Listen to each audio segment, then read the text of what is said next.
Драги ученици, од денес започнуваме со ново наставно подрачје по наставниот предмет математика. Препознавањето, именувањето, опишувањето, цртањето и изработувањето на 2D и 3D форми е наша крајна цел која треба да ја постигнеме. Затоа ви предлагаме најпрво да се потсетиме на основните поими за формите и геометриското размислување кои ви се објаснети понатаму во видеото. Да се потсетиме на некои од поимите што претходно ги имаме учено, а ке ни требаат во обработка на новото наставно подрачје. Тоа е поимот точка, или често пати го среќаваме како теме,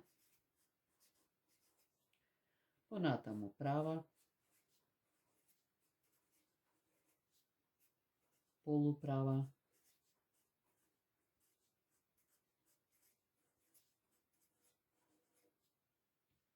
одсечка, или уште полуправата ја среќаваме кај аголот, одсечката како страна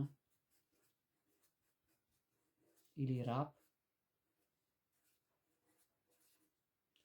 и многоаголникот,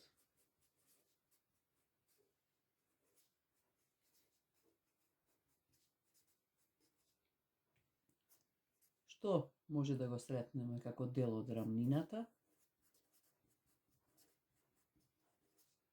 некогаш со терминот површина,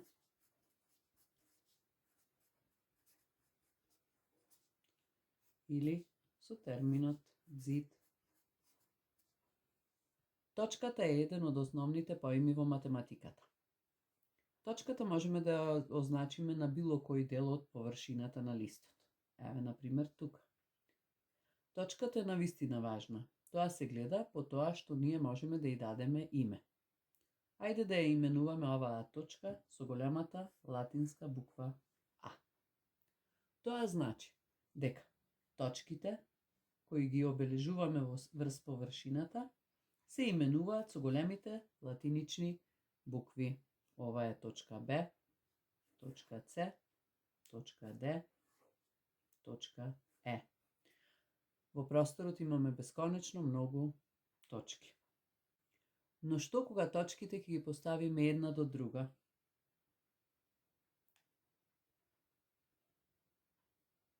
Тогаш добиваме линија. Правата е линија која по правило ја цртаме со линијар, бидејќи не сме доволно вешти за да нацртаме толку права линија со слободна рака, и која е составена од бесконечно многу точки. Правата линија може да се продолжува бесконечно и на едната страна и на другата страна.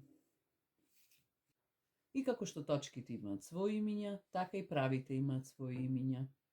Правите се обележуваат со малите латинични букви. Оваа права ќе ја именуваме како права П. Во каков однос може да бидат една точка и една права? Дали на правата можеме да обележиме една точка? Можеме секако. Еве да ја обележиме точката Д. Како ќе го прочитаме ова? Можеме да кажеме дека точката Д лежи на правата П или правата П минува низ точката Д. Често пати во задачите по математика можеме да сретнеме барање од типот: обележи точка А и повлечи права П која минува низ точката А. Повлекуваме права П која минува низ точката А. Или барањето да биде: нацртај права П,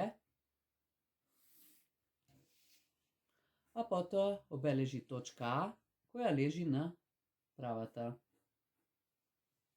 И во двата случаи го добивме истото решение, иако задачата беше различно формулирана во двата случаи. Одовде може да заклучиме дека кога точката се наоѓа на правата, можеме да ја прочитаме како точката лежи на правата, или можеме да ја прочитаме правата минува низ точката. И да се навратиме повторно на правата и точката. Ќе нацртаме права и ќе обележиме точка О, која лежи на правата. Да замислиме дека сме зеле ножички и со тие ножички сме пресекле тука на местото каде што е обележана точката О. Точката О ја дели правата на два дела.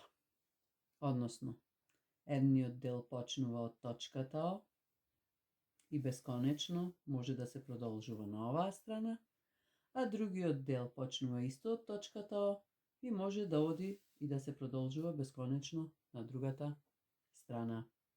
Всушност, со поставувањето на точката О врз правата, ние правата ја поделивме на две полуправи.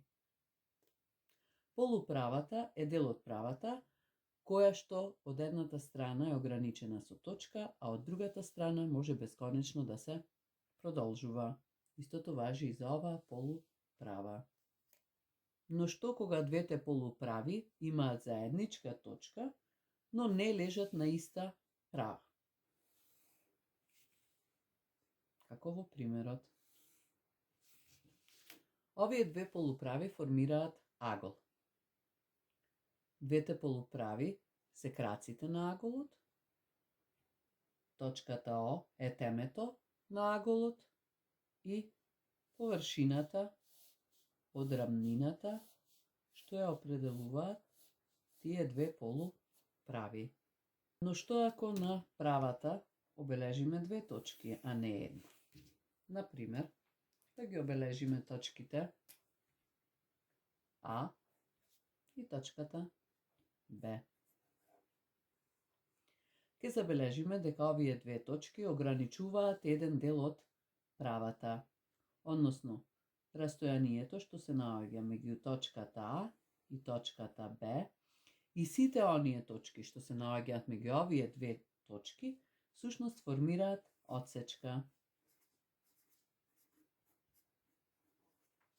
И името на оваа одсечка ќе биде одсечка АБ. Тргнуваме од А, името А, стигнуваме до Б през името Б. Да нацртаме една одсечка CD. За да ја нацртаме одсечката CD, дел од правата линија што ја нацртавме, од едната страна треба да биде ограничен со буквата С, а на другиот крај треба да биде ограничен со буквата Д. Тука ја имаме одсечката CD. Ако сакаме да ја измериме нејзината должина и да ја запишеме, тоа ќе го направиме на следниот начин. Земаме линија со мерна скала, мериме. Должината на одсечката е 10 cm и 5 mm. Како ова ќе го запишеме? Ова лесно ќе го запишеме користејќи знаци и символи кои ги користи математичкиот јазик.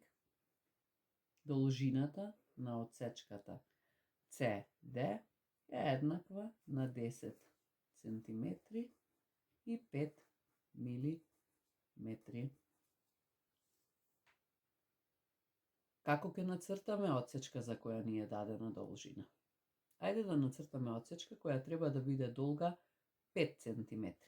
За таа цел обележуваме точка од која што ќе почнеме да цртаме, ја означуваме точката, нека биде тоа точката А. Со линиерот цртаме линија долга 5 cm и на другиот крај ја означуваме точката Б. Ова ќе го запишеме на следниот начин. Должината на одсечката АБ е еднаква на 5 cm. Се надеваме дека видеото ви помогна да ги освежите своите знаења и дека со леснотија ќе можете да ги решите задачите од работниот лист што е поставен на страницата. Ви посакуваме пријатна работа и ви благодариме на вниманието.